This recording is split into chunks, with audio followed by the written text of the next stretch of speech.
वसुदेव सुतं देवं कंसचाणूरमर्दनं देवकी परमानंदम कृष्णं वंदे जगद्गुरुं। जगद्गुरु का स्मरण करते हुए मैं डॉक्टर शैलेंद्र कुमार आप सभी धर्मावलंबियों, सनातन प्रेमियों, देशभक्तों, धर्म ध्वजवाहकों का अभिनंदन करता हूं, स्वागत करता हूं आपके प्रिय चैनल धर्ममीमांसा पर। आपके सहयोग से, आपके स्नेह से हमारी जो सदस्यता संख्या है निरंतर बढ़ रही है और आपकी टिप्पणियों से हमें पता भी चलता है कि आपको वार्ताएं जो हमारी हैं वो पसंद आती हैं और वो हमारे लिए बड़ी अच्छी बात है। हमारा एकमात्र उद्देश्य है धर्म का प्रसार हो, लोग धर्मनिष्ठ बने, क्योंकि धर्म ही एकमात्र सुमार्ग है, एकमात्र वह विकल्प है जिसके सहारे संसार सुखी, समृद्ध और शांति प्रिय हो सकता है। दूसरा कोई मार्ग नहीं है संसार में। तो आज का विषय मुझे पिछले 2 दिनों से मेरे मस्तिष्क में घूम रहा था। तो विषय है राहुल और प्रियंका नामक 2 जीवों के बारे में, 2 जंतुओं के बारे में, जिसमें राहुल को हमारे माननीय सुप्रीम कोर्ट ने कहा है कि यह व्यक्ति राष्ट्रद्रोही है। शब्द तो कहा है, सुप्रीम कोर्ट प्रयोग किया है, वह है कि भाई आप सच्चे भारतीय नहीं। लेकिन मेरा मानना है कि जो सच्चा भारतीय नहीं है वो झूठा भारतीय, इसका अर्थ तो यही हुआ। और वो राष्ट्रद्रोही है, देशद्रोही है। उसको देश को तोड़ना, देश को बिगाड़ना, देश का ध्वंस करना यह एकमात्र उद्देश्य है। तो इस टिप्पणी से मुझे समझ में आया कि देखिए, राहुल गांधी का जो चरित्र है वो कई वर्षों से उजागर हो रहा है, सर्वविदित है कि यह व्यक्ति मूल रूप से कैथोलिक ईसाई है और यह जीवन भर, यह व्यक्ति अभी तक 21 वर्षों के राजनीतिक जो इसकी यात्रा रही है उसमें एक शब्द भी इसने मुसलमान के बारे में नहीं कहा, कोई कमी नहीं निकाली, ईसाइयों के विषय में कोई कमी नहीं निकाली। लेकिन रात दिन हिंदुओं के विरोध में, हिंदुओं के विरुद्ध इस व्यक्ति का आचरण रहा और इतना भयंकर रहा कि यह गाली गलौज तक पर उतर जाता है। हिंदू शब्द मुंह से नहीं निकालता और ये हिंदुओं को खंड खंड करना, बांटना, या एकमात्र उद्देश्य इसका ताकि जो हिंदू धर्म है वो नष्ट हो जाए। और यहाँ तक कि यह व्यक्ति हर समय ओबीसी दलित करता है और ये कहता है कि ये दलित ओबीसी तो हिंदू नहीं। तो ऐसे व्यक्ति को यह देश अभी तक बर्दाश्त कर रहा था, सह रहा था, किसी तरह से झेल रहा था। लेकिन आप देखिए, एक तो करेला तीता ऊपर से नीम चढ़ा। जब राहुल पर यह टिप्पणी सुप्रीम कोर्ट ने की तो उसकी प्रक्रिया में प्रियंका वाड्रा ने जो भी स्वयं ईसाई है और इतने बड़े देश में उसको कोई योग्य वर नहीं मिला, एक पीतल के बर्तन ठोकने वाले परिवार में एक वाड्रा था, रॉबर्ट वाड्रा, जो 12वीं पास है। आप समझिए परिवार में कैसे विवाह होता है। जो अनपढ़ हैं, अशिक्षित हैं, उनको अनपढ़ और अशिक्षित ही तो पसंद आते हैं। इस परिवार का दुर्भाग्य रहा है कि नेहरू के बाद से कभी किसी ने बीए पास नहीं किया है। इसके पूरे परिवार में सारे इस देश में अनपढ़ समान रहे, अशिक्षित समान रहे। तो प्रियंका को क्या दिखा उसमें, रॉबर्ट में, कि वो 12वीं पास लड़का उससे विवाह कर लिया, वो भी ईसाई। तो ये घोषित रूप से प्रियंका भी ईसाई है, भाई भी ईसाई है। प्रियंका की जो टिप्पणी है सुप्रीम कोर्ट के ऑब्जर्वेशन या वक्तव्य के विरुद्ध में कि ये जज कौन होते हैं, ये कहने वाले कि सच्चा भारतीय कौन है, झूठा भारतीय कौन है। अब मुझे बताइए कि एक व्यक्ति जो कि प्रतिष्ठित व्यक्ति हैं और बॉर्डर रोड ऑर्गेनाइजेशन में निदेशक के पद पर रह चुके हैं। बॉर्डर रोड ऑर्गेनाइजेशन जो होता है वो भारत की सभी सीमाओं पर रोड बनाने का काम करता है, उसका विशिष्ट कार्य है। और चूंकि बॉर्डर पे वो रोड बनाने का काम करता है, इसलिए वो सेना का एक प्रकार से अंग होता है। वो ऑर्गेनाइजेशन और उसमें काम करने वाले जितने व्यक्ति हैं, वो सभी अपने आप को एक प्रकार से सैनिक मानते हैं, क्योंकि उनका जीवन सीमा पर ही बीतता है। तो बॉर्डर रोड ऑर्गेनाइजेशन के एक रिटायर्ड व्यक्ति हैं जो निदेशक के पद पर थे, उनको एक बात बहुत बुरी लगी कि राहुल गांधी ने बार बार, एक बार नहीं और मुझे लगता है कि सभी भारतीयों ने सुना होगा, बार बार ये बोलना कि चीन की सेना ने हमारी सेना को पीट दिया। आप देखिए, भाषा देखिए, चीन की सेना ने हमारी सेना को पीट दिया, यही वाक्य वो बार बार दोहराता रहा। और दूसरा ये कि हमारा 2000 किलोमीटर पर कब्जा कर लिया, 4000 किलोमीटर कर लिया, 44,000 किलोमीटर कर लिया। कुछ पता नहीं है कि वर्ग किलोमीटर है कि किलोमीटर है, संख्या कितनी है, लेकिन वो बकवास किए जा रहा है, किए जा रहा है, किए जा रहा है।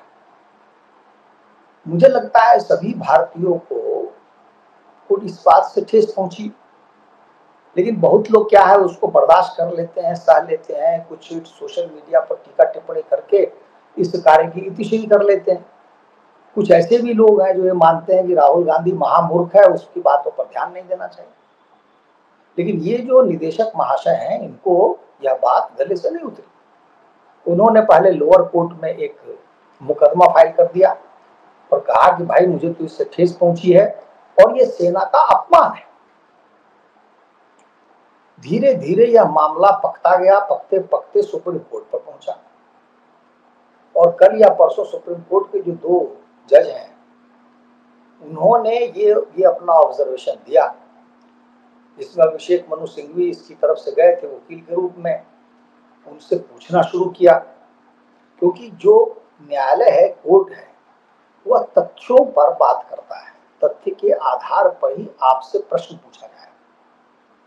तो सुप्रीम कोर्ट का पहला प्रश्न था कि राहुल गांधी को कैसे पता कि कितनी जमीन चीन ने हड़प ली है? क्या राहुल गांधी वहां गए थे? उनका स्रोत क्या है जानकारी का? तो अभिषेक मनु सिंघवी ने कहा कि भाई अखबार में छपा था, समाचार पत्रों में ये बात आई थी। तो फिर सुप्रीम कोर्ट के जज ने कहा कि जब ये बात आई थी और आप अपोजिशन के लीडर हैं, नेता हैं विपक्ष के, तो आप संसद में पूछिए, सरकार से उत्तर मांगिए।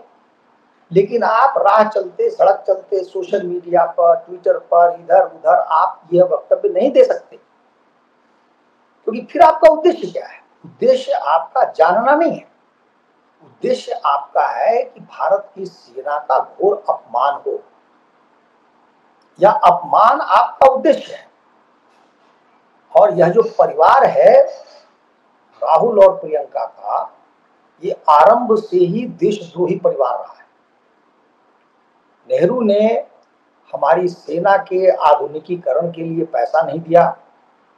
स्वतंत्रता के बाद नेहरू से जब हमारे सेनाध्यक्ष मिले थे, तो उसको कह दिया कि भाई अब सेना की आवश्यकता क्या है, अब तो विश्व में शांति होगी, नहीं, इसलिए सेना की आवश्यकता नहीं। तो आप बताइए, ऐसा व्यक्ति जो सेना को कुछ समझता ही नहीं हो, तो फिर उस व्यक्ति से हम क्या आशा करेंगे? तो ये नेहरू का काम था। इसी प्रकार से आप देखेंगे कि सीमा पर जो आधारभूत संरचनाएं होती हैं, उनको ठीक नहीं किया गया। न तो वहां सड़कें बनवाई गई, न वहां पर और कोई काम किया गया। तो आप देखिए कि इतना बुरा हाल कर दिया कि A.K. एंटनी, जो कि अनेक वर्षों तक भारत के रक्षा मंत्री रहे, उन्होंने तो यहाँ तक कह दिया कि भाई अगर हम सीमा पर सड़कें आदि बनवाते हैं तो चीन की सेना बड़ी आसानी से आ जाएगी, हमारे अंदर देश में घुस जाएगी, इसलिए न कुछ करना ही अच्छा है। तो अकर्मण्यता की नीति थी इनकी, और यही नेहरू है जिसने तिब्बत को हड़पने दिया। और तिब्बत को हड़पने के क्रम में आप देखिए नेहरू कितने बड़े राष्ट्रद्रोही थे कि उन्होंने चीन की सेना को पेट्रोल दिया, चावल दिया, राशन पानी दिया, और एक बार नहीं कई बार। ऐसा कहीं कोई हो सकता है? जो गिद्ध आपको खाने आ रहा है, उस गिद्ध को आप अतिरिक्त भोजन दे रहे हैं। और फिर मतलब सर पीटने का मन करता है कि नेहरू कितने बड़े राष्ट्रद्रोही थे। पूरा कश्मीर हमारी सेना जीत रही थी, अचानक उसको बंद करवा दिया। ये वही परिवार है जो घोर राष्ट्रद्रोही है। ऐसे व्यक्तियों को इस देश में रहने का कोई अधिकार नहीं है। यदि हमारी न्यायपालिका बहुत सख्त होती, न्यायपालिका में दम होता, तो ऐसे लोगों की नागरिकता छीन लेनी चाहिए। जो व्यक्ति जन्मजात राष्ट्रद्रोही है, उसमें एक आतंकवादी में या एक नक्सलवादी में क्या अंतर है? इसी को तो आप अर्बन नक्सल कह सकते हैं। और ऐसा व्यक्ति सपना देख रहा है एक दिन प्रधानमंत्री बनने का। और आप देखिए उसकी बहन कैसी है। उसकी बहन जो है वो सुप्रीम कोर्ट की अवमानना करती है। सुप्रीम कोर्ट को प्रियंका गांधी के विरुद्ध स्वतः संज्ञान लेना चाहिए, उसको नोटिस भेजनी चाहिए, उससे पूछना चाहिए कि तुमने ऐसी बात क्यों की।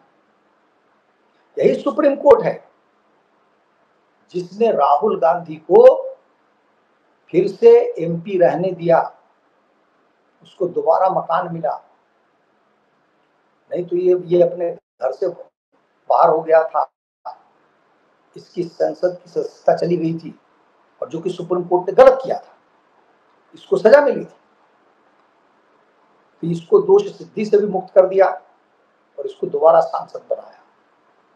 लेकिन तब तो सुप्रीम कोर्ट बहुत अच्छा था कि आपकी सांसदी वापस हो गई। लेकिन वही सुप्रीम कोर्ट अब जो है वो ऐसा नहीं है। अब आप देखिए कि वही सुप्रीम कोर्ट क्या हो गया। तो प्रियंका कह रही है कि जज को अधिकार नहीं है। अरे तो किसको अधिकार है? जो व्यक्ति आहत है, पीड़ित है, वो व्यक्ति कोर्ट में ही तो जाएगा, और जब कोर्ट में जाएगा तो कोर्ट का जज ही तो फैसला सुनाएगा, वही निर्णय सुनाएगा। दूसरा कौन व्यक्ति है जो निर्णय सुनाएगा, जो कहेगा कि आप सच्चे भारतीय हैं या नहीं? तो सुप्रीम कोर्ट की बड़ी कठोर टिप्पणी थी कि अगर कोई सच्चा भारतीय है तो वो इस प्रकार की टिप्पणी नहीं करेगा। और सबसे बड़ी बात, राहुल गांधी पर न जाने कितने मुकदमे हैं इस प्रकार के।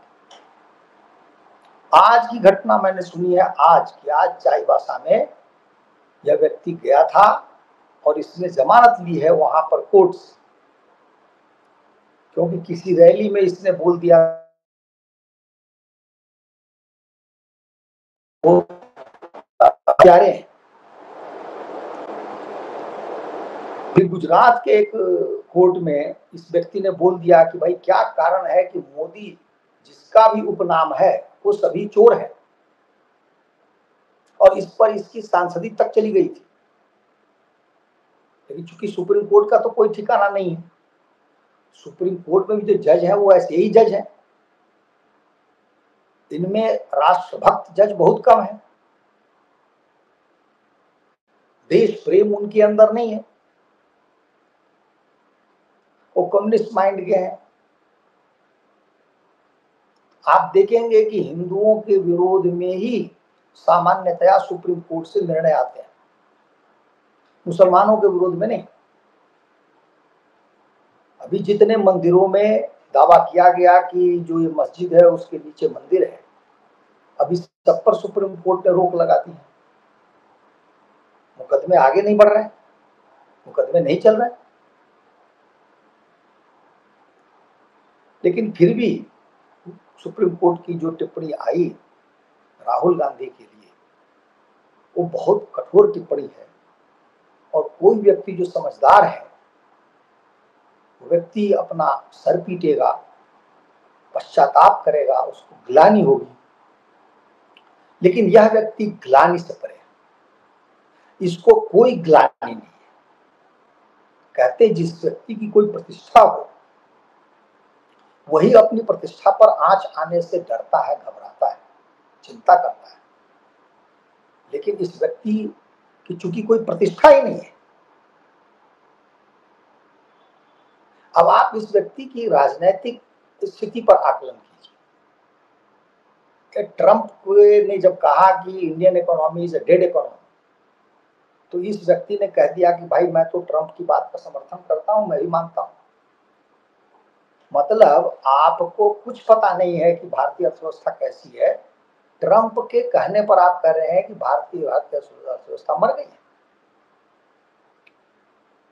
जबकि सच ये है कि इस व्यक्ति ने 80 लाख रुपए स्टॉक में लगाए थे और वो पैसा जो है आज 8 करोड़ हो गया मोदी जी के कार्यकाल में ही। तो आपकी धनराशि 10 गुनी बढ़ जाती है और वो मृत अर्थव्यवस्था है। उस व्यक्ति के इस वक्तव्य पर कांग्रेस के जितने बड़े बड़े नेता हैं, चाहे वो राजीव शुक्ला हो, शशि थरूर हो, मनीष तिवारी हो, इन सब ने इस बात का खंडन मंडन किया था, ट्रंप की निंदा की थी, भर्त्सना की थी। लेकिन इस व्यक्ति जो लज्जाहीन है, जिसको लज्जा नहीं आती, उस पर कोई असर नहीं हुआ, कोई प्रभाव नहीं पड़ा। और पराकाष्ठा तो ये हो गई है कि मैं सुन रहा था, कल की बात है या परसों की बात है, तेलंगाना के मुख्यमंत्री रेवंत रेड्डी किसी छोटी सभा में बोल रहे थे। उन्होंने जो बातें कही हैं, मैं नहीं कि कांग्रेस की घास में कांग्रेस के शीर्ष पद पर बैठे हुए व्यक्ति, क्योंकि कांग्रेस में आप मानिए कि राहुल गांधी से ऊपर कोई नहीं, खड़गे तो इसका सेवक है, आला कमान एकमात्र राहुल गांधी है। राहुल गांधी कह दे कि दिन है तो कांग्रेस के लिए दिन है, कह दे रात है तो रात है। लेकिन निरंतर इस व्यक्ति के प्रभाव और शक्ति में क्षरण हुआ है। गहलोत को हटाना चाह रहे थे कांग्रेस का अध्यक्ष बनाकर राजस्थान से, गहलोत टस से मस नहीं हुए। उसी प्रकार से बघेल छत्तीसगढ़ में बने रहे और इन दोनों राज्यों में कांग्रेस की पराजय हो गई। दोनों राज्यों से कांग्रेस बाहर चली। कर्नाटक में ऐसा कहा जाता है कि 2.5 वर्षों का एक कोई की व्यवस्था की गई थी कि सिद्धरमैया रहेंगे 2.5 वर्ष और 2.5 वर्ष रहेंगे डीके शिव कुमार। नवंबर में वो समय आने वाला है, डीके शिव कुमार प्रयासरत है। लेकिन इस व्यक्ति में इतनी शक्ति नहीं है, क्षमता नहीं है कि सिद्धरमैया को कहे कि अब तुम जाओ, दूसरा व्यक्ति आएगा। कुछ कुछ ऐसी हालत हो गई है जैसे ये तैमूरी सल्तनत जो तुर्की सल्तनत है उसमें बहादुर शाह जफर की थी, तो उससे भी पहले कई पीढ़ियों में थी, जब उसका प्रभाव दिल्ली क्या लाल किले के ही क्षेत्र तक रहती थी पर रहता था प्रभाव। ऐसी इस व्यक्ति की हैसियत हो गई है। तो रेवंत रेड्डी ने एक सभा में यह कहा कि किसी भी व्यक्ति के लिए जनप्रतिनिधि होना बड़ा सरल है। जैसे कोई पहले से स्थापित नेता है, यदि दिवंगत हो जाए, उनका निधन हो जाए, तो उनकी पत्नी या बेटा बेटी उनमें से किसी को यदि आप चुनाव लड़ाते हैं तो क्या होता है कि आपको सहानुभूति का वोट मिल जाता है और आप विजयी हो जाते हैं। और भी बहुत सारे कारण होंगे कि कोई व्यक्ति किसी चुनाव में जनप्रतिनिधि बन सकता है, लेकिन वह नेता नहीं बन सकता। नेता के लिए नेतृत्व क्षमता का विकास करना पड़ता है। नेतृत्व क्षमता के विकास के लिए आप में पर्याप्त ज्ञान होना चाहिए, योग्यता होनी चाहिए, राजनीति की विशेषज्ञता होनी चाहिए, एक दृष्टि होनी चाहिए। किसके लिए कहा जा रहा था? कांग्रेस का एक मुख्यमंत्री सभा में यह बात कह रहा है, तो आप ये मानिए कि सीधा सीधा ये जो टिप्पणी है ये राहुल गांधी पर है कि राहुल गांधी में नेतृत्व की क्षमता नहीं है, यह व्यक्ति नेतृत्व नहीं कर सकता। इससे बड़ी बात क्या हो सकती है कि कांग्रेस पार्टी ही अब नहीं मान रही है कि इस व्यक्ति में नेतृत्व की कोई क्षमता है। और ये सच है। 2014 से लेकर 2025 तक पूरे देश में, केंद्र में और राज्यों में सरकारों को यदि मिला दिया जाए तो लगभग 100 के आसपास चुनाव हो चुके हैं और ये व्यक्ति 100 के 100 चुनाव हार चुका है। भारत के इतिहास में ऐसा कोई नेता नहीं होगा जिसने पराजय का, हारने का रिकॉर्ड बनाया। तो कांग्रेस कब तक झेलेगी इस व्यक्ति? मेरा व्यक्तिगत आकलन यह है कि यह परिवार 2029 तक भी नहीं चल सकता, क्योंकि जो हाल है और सोशल मीडिया के इस युग में कोई बात छुपती नहीं है। आज से 10 वर्ष पहले शायद ही, बिरले ही कोई व्यक्ति बोलता हो कि यह व्यक्ति हिंदू नहीं है। कोई नहीं बोलता था, क्योंकि नाम सबके हिंदू हैं।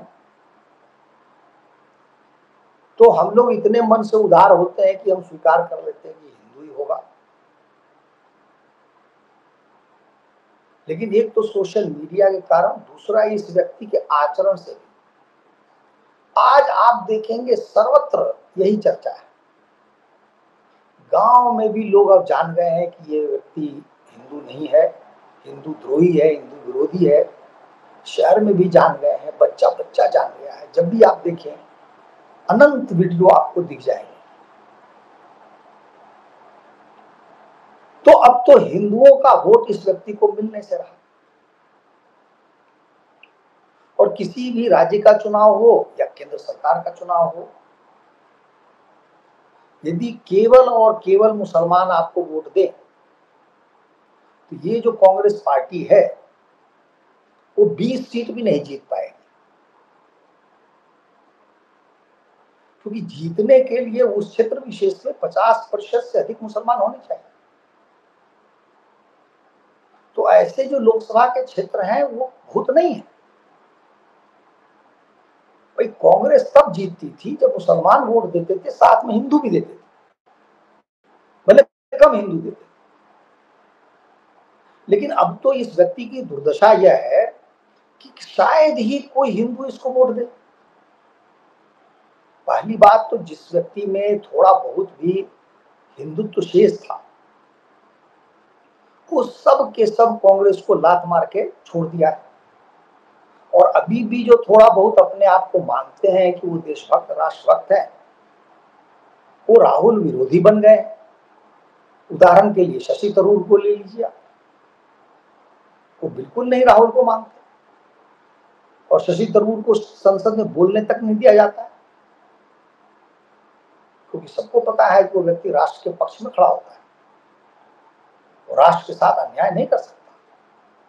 मनीष तिवारी को ले लीजिए, वो राजीव शुक्ला जो हर समय राहुल और प्रियंका के साथ रहते थे, उन्होंने भी एक प्रकार से विद्रोह कर दिया। वो कुंभ में नहाए थे, गंगा स्नान किया था, डीके शिव कुमार चले गए थे। तो अब जो कुछ बचे हुए हैं वो समझिए कि कांग्रेस में रहकर भी उनको वो कुंठित हो गए, उनका मन कुंठित है, बेचैन है। अब प्रश्न यह उठता है कि या तो कोई बहुत व्यक्ति अतिवृद्ध है, अब इस समय में कहाँ जाएगा, किसको पूछेगा। भारतीय जनता पार्टी कितने नेताओं को अपने पास ले लेगी? ऐसा है नहीं। तो क्या होगा कि ये मन से कांग्रेस से भिदक गए हैं, छिटक गए हैं। कांग्रेस में आप देखिए जो 2-3 लोग हैं जो ऊपर बैठे हैं, उनमें से कोई हिंदू नहीं है। खड़गे हिंदू नहीं है, बल्कि खड़गे बहुत बड़ा हिंदू द्रोही व्यक्ति है। और राहुल गांधी उसी को पसंद करता है, प्रियंका उसी को पसंद करती है जो हिंदू द्रोही है। खड़गे बहुत बड़ा हिंदू द्रोही है। और खड़गे का बेटा जो कर्नाटक में मंत्री है, वह तो आप समझिए कि जो स्टालिन का जो बेटा है उसका भी गुरु है या समकक्ष है। क्योंकि स्टालिन के बेटे ने कहा था कि हिंदू धर्म जो है मलेरिया है, पता नहीं कौन सी बीमारी है, और इसका मूल उच्छेदन हमारा उद्देश्य है, पूरी तरह से समाप्त कर देना, जड़ से निर्मूल कर देना इसको। और जो मृगांक खड़गे इसका बेटा है खड़गे का, उसका भी वक्तव्य ऐसा ही है। वो बार बार ऐसा विषमन करता है। तो कांग्रेस में कौन रहेगा? आप संसद में राहुल गांधी को आते हुए फोटो देखिए, उसके साथ इमरान प्रताप गढ़ी जो मुसलमान है वो रहेगा, या एक दूसरा मुसलमान सांसद है वो रहेगा। तो दूसरा मुसलमान सांसद है, उसने कहा था मोदी के लिए कि हम उसकी बोटी बोटी काट देंगे। और इमरान प्रताप गढ़ी जो है वो अपने आप को शायर कहता है, और शायरी किस पे लिखता है? तो माफिया अंसारी पर, मुख्तार अंसारी पर। और ऐसे जो दोनों मुसलमान एमपी हैं वो राहुल गांधी के दाएं बाएं चलते हैं। सामान्य समझ की बात है कि कोई हिंदू इस दृश्य को देखेगा उसको कैसा लगेगा? बीच में ईसाई है, दोनों तरफ 2 मुसलमान है। अब हिंदुओं का अता पता नहीं है। हिंदू कांग्रेस में विलुप्त प्रजाति के जीव हैं। जो भी इक्के दुक्के बचे हैं उनका स्वाभाविक रूप से तिरोहित होना समझिए कि अपरिहार्य है। वो उनकी स्वाभाविक मृत्यु हो जाएगी, वो नहीं बच सकते। इसलिए मेरा निवेदन हमारे दर्शकों से है कि हम लोग सजग रहें, सचेत रहें, शुद्ध रूप से ये अपने मन में बिठा लें कि राहुल और प्रियंका हिंदू द्रोही हैं, राष्ट्रद्रोही हैं। इनका इस राष्ट्र में नागरिक के रूप में रहना भी देश हित में नहीं है। इसलिए हम वोट के माध्यम से जो कोर्ट को क्या करना है, सरकार को क्या करना है, वो तो उनके हाथ में है। हम तो मानते कर्मण्येवाधिकारस्ते। हमारे अधिकार में जो कर्म है वो यह है कि हम कभी भी भूले भटके भी राहुल, प्रियंका या कांग्रेस पार्टी को एक भी वोट न दें। साथ में अपने मित्रों को, सहयोगी को जो जहां है उनको चेतावनी दें, उनको समझाएं बुझाएं, ताकि इन व्यक्तियों का राजनीतिक अंत हो जाए, इनकी राजनीतिक मृत्यु हो जाए। मेरा आकलन है कि 2029 से पहले ही यह कांग्रेस का जो परिवार है शीर्ष पर, इसका अंत हो जाएगा। तो इसी बिंदु पर मैं अपनी वाणी को विराम देता हूं और आपसे निवेदन है कि हमारे चैनल को सब्सक्राइब कीजिए, हमारी वार्ताओं को सुनिए, लाइक कीजिए, और हो सके तो टिप्पणी कीजिए। टिप्पणी से हमें पता चलता है कि आपकी रुचि अभिरुचि किन विषयों में है, किन क्षेत्रों में है। हम उसके अनुरूप अपने वार्ता करेंगे, और जो आपको भाए, जो आपको सुरुचिपूर्ण लगे। तो यहीं पर आपसे विदा लेते हैं। किसी अगले विषय पर, किसी दूसरे विषय पर, किसी और दिन आपके समक्ष उपस्थित होंगे। तब तक के लिए जय श्री राम।